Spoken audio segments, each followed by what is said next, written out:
Hi, Leo. I'm so excited for today's episode. You look very energetic. Did you have your coffee? I certainly did. It's hot and delicious. Today we have a very practical topic, English for construction sites and workplace meetings. That is so useful. It can be a bit scary to speak English in a loud, busy environment like a construction site, but we are here to help. Before we dive in, if you enjoy our show, please click the like button and subscribe so you never miss an episode. Exactly. Now, Ava, when I think of a construction site, I think of noise and big machines. Where do we start? We start with safety, which is the number one priority.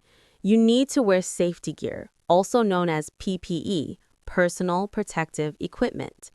This includes a hard hat to protect your head, usually yellow or white, and safety boots to protect your toes. Don't forget the safety vest.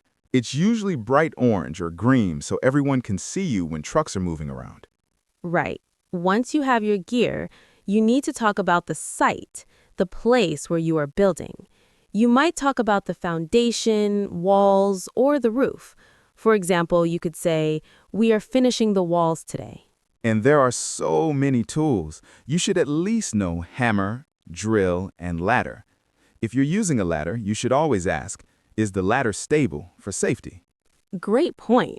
Now, construction also involves a lot of talking in meetings.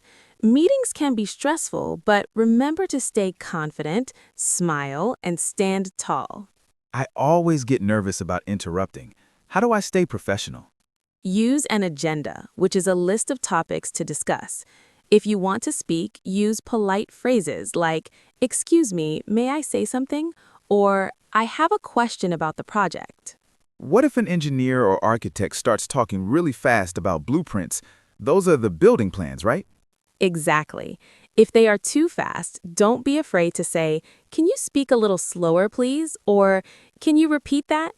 It is much better to ask than to make an expensive mistake because of a misunderstanding. Communication is more important than perfection. That's a relief. We also hear the word deadline a lot. Yes, the deadline is the date when the work must be finished. The boss will want to know the progress. If everything is on time, you are on schedule. If you are late, you are behind schedule. If you are late, just explain why. Maybe you are waiting for materials like bricks or cement. It sounds like there are many different roles, like the foreman in charge of workers, the architect who designed it, and the contractor. Yes, and one final tip for everyone. Take notes. Writing instructions down in a notebook shows you are a hard worker and helps you remember new words to look up later. That is a smart tip.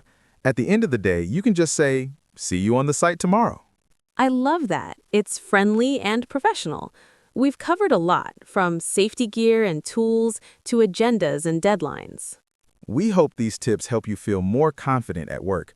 Please leave a comment and tell us about your job or your favorite tool. Stay safe on the site and be confident. See you next time.